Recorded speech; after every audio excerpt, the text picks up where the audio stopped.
पूरे देश में इस समय चुनावी माहौल है और इस लोकसभा चुनाव के माहौल में हम दुर्ग में यह जानने की कोशिश करेंगे कि यहाँ के रहने वाले लोगों की प्राथमिकता क्या है इस लोकसभा चुनाव को लेकर के और इस लोकसभा चुनाव में वो कितना बढ़ चढ़ के हिस्सा लेते हैं। वास्तविक जिंदगी में उनके साथ लोकसभा चुनाव के क्या मायने हैं। दुर्ग क्षेत्र में चुनावी रंग मौजूदा वक्त में देखने को नहीं मिलते।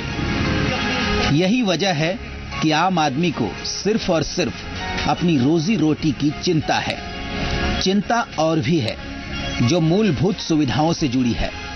बिजली, पानी, सड़क, शिक्षा, गरीबी, महंगाई दुर्ग की जनता के लिए मानो आम मुद्दे हैं। विकास की तस्वीर गढ़ने से पहले इस क्षेत्र की जनता मुक्ति चाहती है अपनी उन सभी समस्याओं से। जो ऑटो के चालक होते हैं उनका भी एक बहुत अहम भूमिका होती है किसी भी सरकार को चुनने में और लोकसभा चुनाव में क्या नजर है और किस तरीके से वो बातें करते हैं लोकसभा चुनाव को लेकर के, आइए जानने की कोशिश करते हैं। इस लोकसभा चुनाव में आपके क्या अहम मुद्दे होंगे? मुख्य मुद्दा है पढ़ाई, बच्चों की शिक्षा, हेल्थ और उसके बाद पानी की व्यवस्था, नाली की व्यवस्था और लाइट की व्यवस्था। किस तरीके की सरकार चुनना चाहते हैं? सरकार स्वच्छ होनी चाहिए जो कि सबकी भलाई कर सके, सबको देख सके, सारे सुविधाओं को मतलब कि निरंतर प्रभावशील कर सके। लोकसभा चुनाव तो हमारे यहाँ कब चुनाव आते हैं चले जाते हैं हम लोग को तो पता ही, हम लोग अपनी कमाने खाने में ही व्यस्त रहते हैं, पता ही नहीं चलता है। हमने अपना सफर शुरू भी नहीं किया था, एक और ऐसी समस्या से हमारा सामना हुआ जो दुर्ग जैसे शहर में बदनुमा दाग लगा रहा है। और वो समस्या है भटकते हुए लोग जिनका जीवन किसी घुमक्कड़ जाति सा मालूम हुआ और स्थानीय इस मुद्दे को भी बड़ी आसानी से कह देते हैं। हर लोगों को आप देखिए, गली में भी देखिए, स्टेशन में देखिए, लोग पड़े पड़े भटक रहे हैं बेचारे। ना उनको कोई साथ देने वाले हैं, ना कोई शासन प्रशासन उन लोग को देखने वाले हैं, ना पहचानने वाले हैं। वो बेचारे रोड में मतलब भटक रहे हैं, मर रहे हैं। हम दुर्ग में चुनावी रंग की तलाश में हैं, लेकिन जिनसे भी हमारी बात होती समस्याओं पर आकर सिमट जाती। लिहाजा अब हमने आगे बढ़कर चुनावी रंग देखने का फैसला किया और सवार हुए एक टांगे पर। आपके लिए लोकसभा चुनाव क्या मायने रखता है? किस तरीके की व्यवस्था होनी चाहिए सरकार? आपकी परेशानी क्या है? परेशानी ये है सर, वो भी देख लीजिए, हम लोग जा रहे हैं, हमारे पास तो गाड़ी है ही नहीं है, टांगे पे जाना पड़ रहा है धूप में, इतना धूप में। तो कुछ सिटी बस वगैरह चलना चाहिए इस रोड से। और किस तरीके की परेशानियों का सामना करना पड़ता है रोजमर्रा की जिंदगी में आपको? सर हमें रोजगार नहीं मिल रही, अभी बेरोजगार हैं। किस तरीके की सरकार होनी चाहिए? सरकार अच्छी होनी चाहिए सर, ताकि हम आम जनता की कुछ सहायता करे, देख करे। हमने टांगे पर बैठकर इतना तो जान लिया कि आम इंसान को इस बार अच्छी सरकार की उम्मीद है, उस सरकार की जिसे हर तबके का ख्याल हो। हमने भी टांगे का सफर खत्म किया, लेकिन उससे भी बात की जो इस टांगे के सहारे अपना जीवन चला रहा है। पहले जैसे जो कमाई था वो कमाई भी नहीं है, सवारी पकड़ के ला लेते हैं, पहले जैसा सवारी भी नहीं मिलता। ये सरकार अच्छा होना चाहिए, सरकार बढ़िया होना चाहिए जो हम लोग को भी समझे, गाड़ी टांगा घोड़ा के बदले में हम लोग को भी कोई वाहन दे चलाने के लिए। अब हम शहर में चुनावी रंगों को देखने की कोशिश में जुटे, लेकिन हमारा सामना कहीं भी चुनावी माहौल से होने को तैयार नहीं है। लेकिन आम जनता के जहन में आखिर क्या है, इस पर ध्यान केंद्रित करते हुए हम युवा वर्ग से बात करने पहुंचे, लेकिन ये वर्ग अपनी ही समस्या से घिरा है। किस चीज के लिए लाइन लगाए और आप यहाँ पे क्यों खड़े हैं? काम की सर, रोजगार के लिए। मतलब आप यहाँ रोजगार के लिए आवेदन कर रहे हैं, किस चीज के लिए आवेदन कर रहे हैं? किस तरीके का रोजगार चाहिए आपको? सरकारी नौकरी जैसे कि शिक्षा कर्मी है, हाँ, और रोजगार लेखा सहायक। कहाँ तक पढ़े हैं आप? 12th पढ़े हैं। आपको किस तरीके की सरकार की अपेक्षा है आने वाले दिनों में कि देश की कैसी सरकार होनी चाहिए? हमारा यह समस्या है कि हमें रोजगार दे अच्छा से। इस तरह की सरकार चाहिए हमें जो जरूरतमंद को रोजगार उपलब्ध कराए, बुजुर्गों को जितने भी उसकी सुविधाएं हैं वो दे और युवाओं को आगे लाए। इसमें सबसे बड़ी प्रॉब्लम है कि नौकरी की है। आपको किस नौकरी के लिए आवेदन कर रहे हैं? आप कहाँ तक पढ़े हैं? मैं मेडिकल कॉलेज किया हूँ पंचकर्मा में मेकाहारा से जी। और उसी का आवेदन निकला था, तो ऑनलाइन भी नहीं हुआ है। इस कारण से मेरे को वनांचल से यहाँ आना पड़ा आवेदन लेने के लिए। हमने युवाओं से आम चुनाव को लेकर बात करने की कोशिश जरूर की, लेकिन उस युवा वर्ग का ध्यान अपनी जरूरत और नौकरी पर ही रहा। अलबत्ता जिस जगह ये युवा खड़े हैं वहां जरूर मतदान करने की अपील हुई है, लेकिन युवा वर्ग अपना निर्णय खुद करना चाहता है, वो भी गुप्त तरीके से। हमने भी युवा वर्ग की समस्याओं के विषय में समझने की कोशिश की और फिर आगे बढ़ने लगे, लेकिन जनता के मन में क्या है ये टटोलने के लिए हम एक बार फिर यातायात के ऐसे साधन का इस्तेमाल करने को मजबूर हुए और बस पर चढ़ गए। दुर्ग के इस बस में देखते हैं कि चुनावी रंग क्या है और चुनाव के लिए क्या खास मुद्दे हैं यहाँ के लोगों के।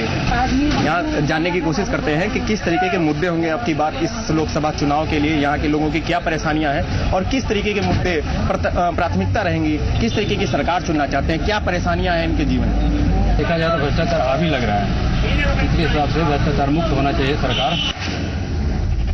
बहुत दिक्कत है जी, रोज जगतरा आना पड़ता है, वहाँ से बालोद से साइकिल में आते हैं रोज। गाड़ी बस 5 रुपए और नहीं लेते, 10 रुपए लेते हैं डायरेक्ट। रोज आते हैं उसके बावजूद। अब महंगाई भी तो वही है, देखो ना कहाँ से कहाँ पहुँच गई है। आम पब्लिक के लिए बहुत परेशानी है। बस में महिलाएं सफर करें तो उसके लिए सिक्योरिटी गार्ड होना जरूरी है। हम लोगों से लगातार बात करते रहे और आम जनता अपना दर्द हमें अपनी जुबानी महसूस कराने लगी। सभी किसी न किसी परेशानी से घिरे हैं, लेकिन चुनाव को लेकर एक नई उम्मीद है। हमने भी बस का सफर खत्म किया और असली दुर्ग की तलाश में ग्रामीण क्षेत्र की तरफ रुख किया। ये वो ग्रामीण क्षेत्र है जो दुर्ग शहर से लगा है। कहने को तो ये मछुआरों की बस्ती है, लेकिन ये भी मतदाता हैं जिनके लिए चुनाव का मतलब मानो खत्म हो गया। कितने बच्चे हैं आपके? 2 बच्चे हैं। किस तरीके की शिक्षा की व्यवस्था आपने अपने बच्चों के लिए की है? पढ़ाई लिखाई की क्या व्यवस्था की है? कितना पैसा कमाते हैं? क्या कमा लेते हैं? 150 कमा लेते हैं। चुनाव का क्या मतलब समझते हैं आप? भारत में रहते हैं। चुनाव से कोई मतलब नहीं है, जिसमें क्या है एक गांव आ गया, चुनाव समय हो गया तब आएगा सरकार, बाद में नहीं आएगा। हमें थोड़ी देर के लिए उस एहसास ने भी घेरा जिसमें नई पीढ़ी मतदान के मतलब को खो चुकी है। लिहाजा हमने बुजुर्ग आंखों में लोकतंत्र के इस पर्व के महत्व को झांकने की कोशिश की और एक बार फिर हम नाकाम हुए। यह 40 साल हो गया। तो आप वोट देते हो? हाँ। तो आपको आज तक कोई सरकारी मदद मिली? सरकार यहाँ पे आती है मदद के लिए क्या? समय ही अपन काम आते थे। अच्छा, उनका काम रहता है तब वो आते हैं। हाँ। वैसे नहीं आपकी समस्याओं को देख के नहीं आए, 4 पैसा नहीं दे। हम ग्रामीणों की बातों को समझ पाते, उससे पहले यहाँ के नजारों ने हमारी आंखें खोल दी। पूरे क्षेत्र में सिर्फ एक ही तालाब है जिस पर यहाँ का जनजीवन निर्भर है। स्थानीय लोग इसी तालाब के पानी का इस्तेमाल करते हैं, लेकिन हमारी नजर उस तरफ भी घूमी जहाँ जीवन यापन के लिए व्यावसायिकता पर निर्भर एक तबका नजर आया, लेकिन ये तबका भी चुनावी रंग से महरूम है। का मदद करे सरकार, कमात हन खात हन। कोई मदद के लिए आपके पास? हाँ, हमार गरीब आदमी बार अपन सहारा करे भाई, हम दर ठोकर मत खान। अब देखना अब गुमती ला दे, अब 4 ठन मोटरसाइकिल पंचर बना के अपन जियत हूँ, कहाँ ले घूम? घर वहां में रहे के बेले ले घूम, छोटे छोटे मर्दू झन्नत नहीं है। हमें कुछ समझ आता, इससे पहले ही हमें वो एहसास हुआ जिसने पलायन की समस्याओं को भी उजागर कर दिया। अब हम उस शख्स से मुखातिब हो रहे हैं जिसकी मजबूरी ये है कि वो कानूनी रूप से अपनी जमीन भी नहीं बेच सकता। हम अपनी जमीन को खुद नहीं बेच सकते। हमको तो ऐसा बंद कर दिया स्टैंड करके, हम वो 10 लाख की जमीन है उसको 1 लाख में बेचने के लिए हम बहुत सारी परेशानी होती। हम तो ऐसे मर गए आदिवासी में। जो भी विधायक हो, सांसद हो, आज तक हाथ उठाने के साथ कुछ नहीं किया है। हम अपने चुनावी यात्रा के कारवां में चुनावी रंग देखने की कोशिश करते रहे लेकिन क्षेत्र में आम जनता के बीच सिवाय परेशानी के कुछ और नजर नहीं आ रहा। लिहाजा हमने अपनी चुनावी यात्रा का रुख बदला और गुर्बत में जीने वालों से मुखातिब होने निकल पड़े। यहाँ कच्चे मकान हैं, गंदगी है, समस्याएं हैं जिसे किसी से पूछने की भी जरूरत नहीं। फिर भी हमने अपना सदाचार निभाने की कोशिश की। यहाँ पे चुनाव के समय कैसा माहौल रहता है? चुनाव के समय तो सभी आते हैं, बोले हम ऐसा करेंगे, तोड़ने के लिए बोल रहा है इसको, तोड़ने के लिए, पूरा मोहल्ला तोड़ने के लिए बोल रहा है। हम अपने सफर में उस क्षेत्र में हैं जहाँ घर होते हुए भी लोगों को बेघर होने का डर सताता है। बस्ती गरीबों की है, लिहाजा चुनाव के वक्त उन्हें पट्टा देने का वादा मिला था, लेकिन वो वादा अब तक अधूरा है। हम लोग को 40 साल हो गए यहाँ रहते, लेकिन हम लोग के पट्टा वट्टा नहीं मिला है। जब हमारे यहाँ फोड़ने का ऑर्डर आते हैं, तोड़ने फोड़ने का, अच्छा, घर को हटाने का, तो हम लोग गरीब आदमी कहाँ से हटाएंगे? रोज कमाते रोज खाते हैं, और छोटे छोटे बच्चे हैं, कहाँ जाएंगे हम लोग? घर को फोड़ेंगे तोड़ेंगे तो। चुनावी रंग हमें गरीबों की बस्ती में देखना तो दूर, उनकी सोच में भी नहीं मिला। जितने भी लोग मिले तकरीबन सभी समस्याओं से घिरे हुए और राजनीतिक दलों पर चिढ़े हुए। वक्त है एक छोटे से ब्रेक का। ब्रेक के बाद दुर्ग की चुनावी यात्रा जारी है।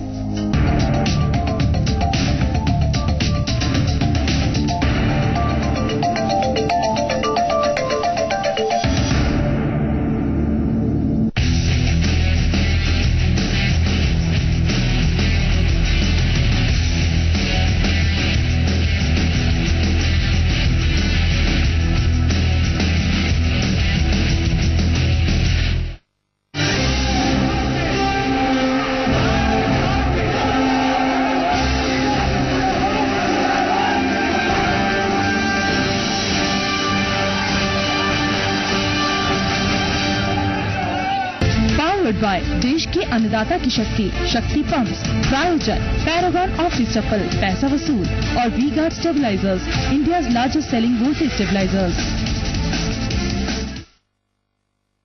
जंगल के जीवन का अनदेखा सच, जलधार को लगी किसकी नजर, जमीन पर क्यों छिड़ी है जंग, आपकी विरासत के हैं ये रंग। जल जंगल जमीन, हर शुक्रवार रात 9:30 बजे सिर्फ जी मध्य प्रदेश छत्तीसगढ़ पर। अपना प्रदेश अपना देश। टॉप्स इंडिया का नंबर 1 पिकल। फ्लाई करने वाले हैं, अभी तक टिकट्स नहीं ली? लॉग ऑन करें flywithus.com पर, क्योंकि कोई भी एजेंट या वेबसाइट इससे सस्ता एयरफेयर आपको नहीं दे सकता। जब जाने की हो बात, सिर्फ फ्लाई विद अस का हो साथ। जी न्यूज लाया है अब मेरी बारी पोल। दीजिए अपनी राय और हर रोज जीतिए हजारों के इनाम। आज का सवाल है, ZN स्पेस अपना ऑप्शन लिखकर 57575 पर SMS करें। अधिक जानकारी के लिए लॉग ऑन करें znews.com। विजेता का नाम जानने के लिए देखिए DNA रोज रात 9 बजे सिर्फ जी न्यूज पर।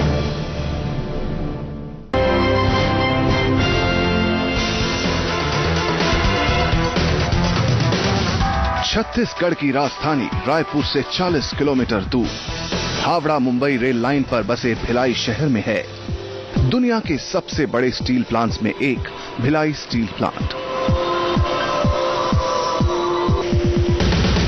भिलाई स्टील प्लांट चारों तरफ माइंस से घिरा है और खास बनाई गई रेल लाइन से भी जुड़ा है। रेल लाइन हो, रेलवे स्लीपर, कई तरह के स्टील उत्पाद या दूसरी निर्माण सामग्री हो, ये सब कुछ तैयार होता है यहाँ। स्टील अथॉरिटी ऑफ इंडिया की देखरेख में चलने वाला ये प्लांट 1959 से काम कर रहा है।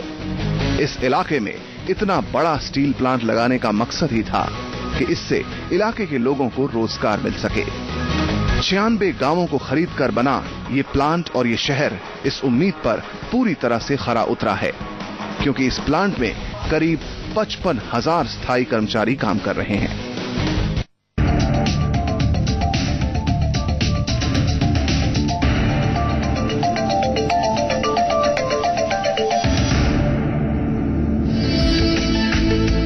चुनावी यात्रा के हमारे सफर में अब हम गरीब बस्ती से दूर शहरी क्षेत्र में विकास की बुलंदी को महसूस करने लगे। शानदार सड़कें, ट्रेन, बड़ी बड़ी गाड़ियां, फ्लाईओवर सब समृद्धता के प्रतीक मालूम पड़ रहे हैं। लेकिन एक ऐसा तबका भी दिखा जिसने इन सबको बनाने में भूमिका निभाई और अब वो खुद मोहताज है। मेरे को अस्पताल में जाता कभी चिकित्सा कराने, जैसे ऐसा ही हम जाता मान लिया जाए तो वहाँ 9 बजे टाइम दिया है और डॉक्टर आता 11 बजे और लेडीज डॉक्टर आता नहीं है। अच्छा। तो उसके बारे में कुछ भी बोलोगे डॉक्टर है ना बहुत ज्यादा गर्म हो जाता है। तो बहुत सारा समस्या है, जैसे लेबर के में एक बस्ती है, इसमें 3 वार्ड में बटा हुआ है। 3 वार्ड में एक प्राइमरी स्कूल खुला है, प्राइमरी और मिडिल, उसमें 2 मैडम है। वो मैडम कभी आती है कभी आती नहीं है। दूसरा इस क्षेत्र में जामुल क्षेत्र में कहीं एक भी अस्पताल नहीं है। तीसरा बात है यहाँ मूलभूत सुविधा जैसे कि इतना बड़ा बस्ती है 3 वार्ड में और कहीं पे शौचालय का व्यवस्था नहीं है। अभी तक से हमारा बीपीएल कार्ड नहीं बना है। जैसे देखा जाए हमको, हम व्यक्तिगत लेते हैं तो हमारा आज हमको यहाँ रहते हुए करीब 55 गुजर गया हमारा जी, लेकिन हमारा भी बीपीएल कार्ड बना ही नहीं है। जितनी भी सरकार आई है मजदूरों के बारे में कुछ नहीं बोला है, ना कुछ मिनिमम वेजेस बढ़ा है। अभी 5,000 4,000 मिलता है, उसमें ठेकेदारी मजदूर क्या कमाएगा, क्या खाएगा। पूरे औद्योगिक क्षेत्र में जो न्यूनतम वेतन आज 200 रुपया जो सरकार ने तय की है, उस 200 रुपया में 150 रुपया 130-140 मिलता है। प्रतिदिन करोड़ों रुपयों का जो भ्रष्टाचार औद्योगिक क्षेत्र से हो रहा है और इस बात को कोई नहीं भूलता।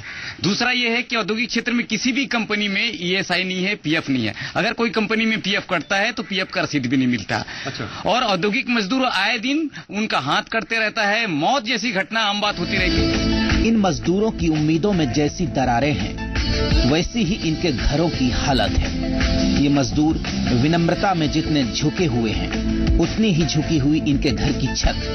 दीवारों पर उनके दर्द की दरार है। आलम यह है कि इन मजदूरों पर किसी का ध्यान नहीं गया और ये गंदगी में रहने को मजबूर हैं। महंगाई से सिर्फ इनकी नहीं, इनके पूरे परिवार की कमर टूट गई। अब इनके पास जो भी साधन है वो शहरी क्षेत्र को नामंजूर से मालूम होते हैं।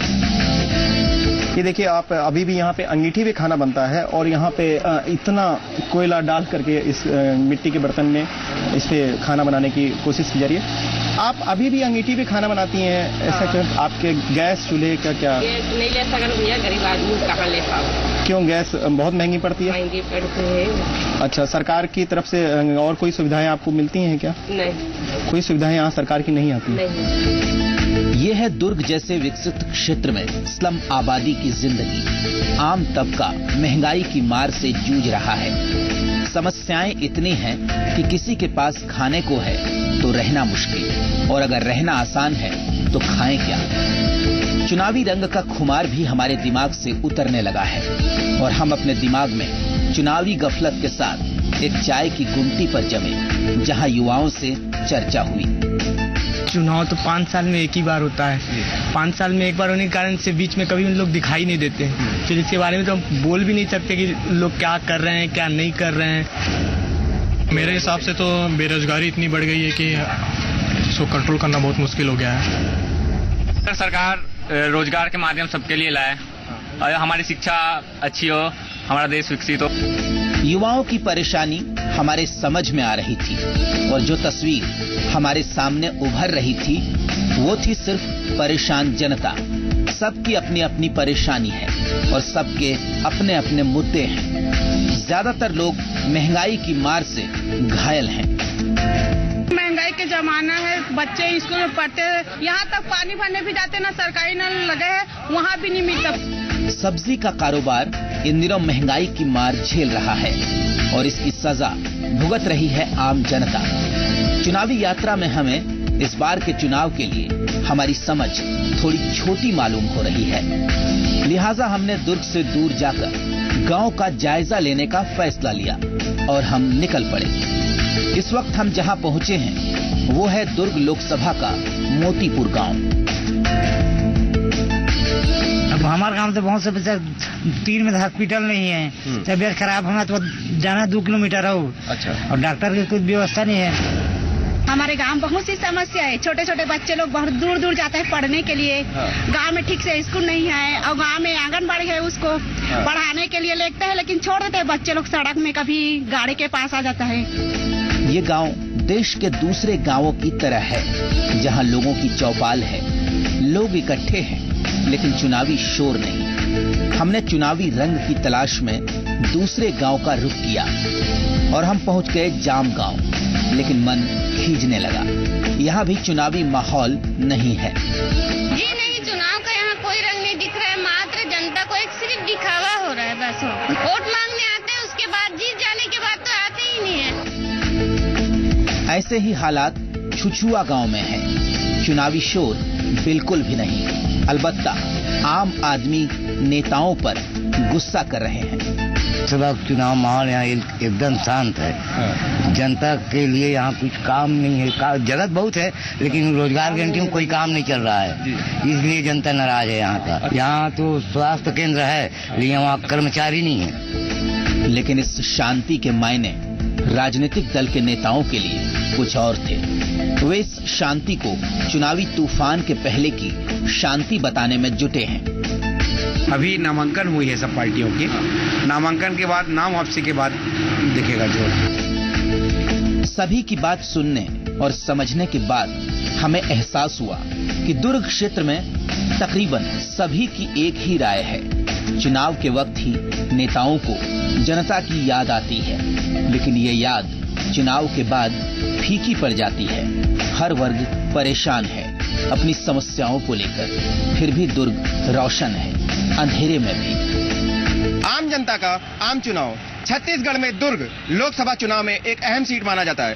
पूरे देश में चुनावी पारा भले ही चढ़ रहा हो, लेकिन छत्तीसगढ़ की दुर्ग लोकसभा सीट में यहाँ के स्थानीय मुद्दों के सामने चुनावी रंग फीका नजर आ रहा है। अपनी चुनावी यात्रा के दौरान हम दुर्ग में चुनावी रंग देखने निकले थे, लेकिन रंग उतने गाढ़े नहीं थे जितने कि सोचने पर दिखते हैं। हो सकता है हमारा सफर वक्त से पहले ही खत्म हो गया, लेकिन एक बात तय है, जनता का दर्द शायद नहीं बदलेगा।